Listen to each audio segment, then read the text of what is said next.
আজকের আমার মা প্রায় পাগল হয়ে যাচ্ছে, জ্ঞান হারিয়ে ফেলছে। আমার ভাই বোন তারা পাগল হয়ে যাচ্ছে। আমার 6 ভাই বোনের মধ্যে সবচেয়ে ছোট ছিল শরীফ ওসমান হাদি। আজকের তার লাশ আমার কাঁধে বহন করতে হচ্ছে। সম্মানিত হাজিরিন, আজকের এই লক্ষ লক্ষ তৌহিদি জনতা, আপনারা হাজির হয়েছেন আমার কলিজার টুকরো ছোট ভাই শহীদ শরীফ ওসমান হাদির জানাজার নামাজে অংশগ্রহণ করার জন্য। সম্মানিত হাজিরিন, আপনারা জানেন শহীদ ওসমান হাদি তিনি স্বাধীনতার সার্বভৌমত্ব রক্ষার জন্য এই বাংলাদেশের 18-20 কোটি মানুষের কাছে একটি মেসেজ দিয়েছিলেন কিভাবে একটি স্বাধীনতার সার্বভৌমত্ব রক্ষা করতে হয়। আজকের বড় পরিতাপের বিষয়, আমার বলার মতো কোনো অবস্থা নেই। আপনারা জানেন যে শরীফ ওসমান হাদির একটি বাচ্চা মাত্র 8 মাস বয়স।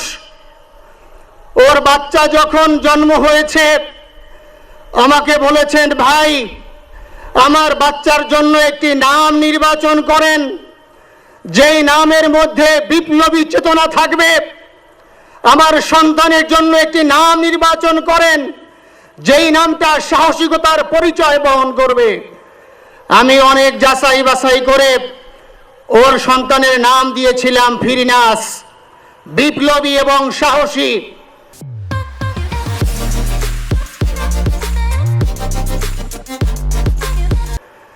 সম্মানিত ভাইয়েরা, আজকের ওর সন্তানের চেহারার দিকে তাকানো যায় না। আজকের আমার মা প্রায় পাগল হয়ে যাচ্ছে, জ্ঞান হারিয়ে ফেলছে। আমার ভাই বোন তারা পাগল হয়ে যাচ্ছে। আমার 6 ভাই বোনের মধ্যে সবচেয়ে ছোট ছিল শরীফ ওসমান হাদি। আজকের তার লাশ আমার কাঁধে বহন করতে হচ্ছে।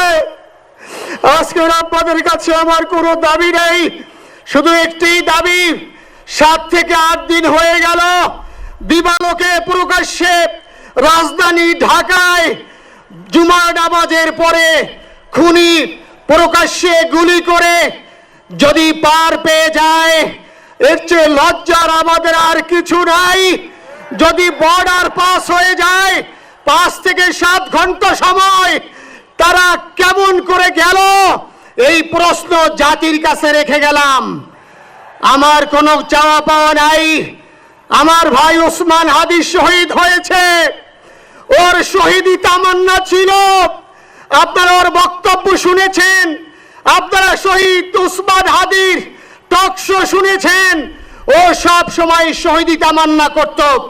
হয়তো আল্লাহ তাআলা ওর শহীদি সেই মত নসিব করে দিয়েছেন। কিন্তু আপনাদের কাছে আমি এই ঋণ কোনদিন আমি ছাড়ব না। আমার ভাই শরীফ ওসমান হাদির বিচার যেন প্রকাশ্যে এই বাংলার জমিনে আমরা দেখতে পারি।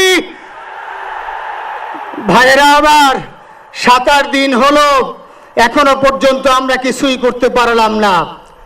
এই দুঃখে কলিজা ছিঁড়ে যাচ্ছে। আমরা ওসমান হাদির জন্য দোয়া করি, আমরা ওর সন্তান ওর স্ত্রীর জন্য দোয়া করি। ওর সন্তান মাত্র 8 মাস বয়স। গতকালকে যখন ওর কাছে নিয়ে আসছে, সবাই বাবাকে দেখাবে ওসমান হাদিকে। আমি বললাম কি লাভ হবে, ও তো কোনোদিন ওর বাবার চেহারা কথা বলতে পারবে না। ওর ছেলে আর কোনোদিন জানবে না যে আমার বাবা কেমন ছিল। ভাইরা আমার, ওসমান হাদি আর ফিরে আসবে না। ওসমান, তুমি দেখে যাও, লক্ষ লক্ষ জনতা, তৌহিদি জনতা তোমার জন্য পাগল। ওসমান, তুমি মরো নাই, তুমি আমাদেরকে পাগল বানাই দিয়ে গেছো। আল্লাহর কাছে আমরা সবাই দোয়া করি, আল্লাহ যেন আমার ভাই শহীদ শরীফ ওসমান হাদিকে জান্নাতুল ফিরদাউসের মেহমান হিসেবে কবুল করেন। আল্লাহ তাআলার কাছে দোয়া করছি, আয় আল্লাহ তাআলা, আমরা যারা বেঁচে আছি ঈমানের সাথে স্বাধীনতার সার্বভৌমত্ব রক্ষা করে তৌহিদের দ্বীপ বাংলাদেশকে যেন আমরা রক্ষা করতে পারি, সেই তৌফিক আল্লাহ তাআলা আমাদের নসিব করুন। আপনাদের সবার কাছে দোয়া চাচ্ছি। আমার মেজো ভাই ওমর ফারুক সাথে ছিল, ওর জন্য আপনারা দোয়া করবেন।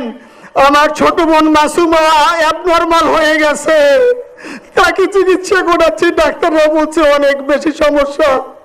আমাদের পরিবারের জন্য একটু দোয়া করবেন। আমাদের আর কোনো চাওয়া পাওয়া নাই। শরীফ ওসমান হাদি তুমি বেঁচে থাকো, আমরা ওর জন্য দোয়া করি। আল্লাহ তাআলা শরীফ ওসমান হাদিকে জান্নাতের সর্বোচ্চ মাকাম নসিব করুন, আমিন। আসসালামু আলাইকুম ওয়া রাহমাতুল্লাহি ওয়া বারাকাতুহু। জানাজার নামাজ শুরু হইতেছে। 4 তাকবীরের ফরজে কিফায়া জানাজার নামাজ আমরা আদায় করব।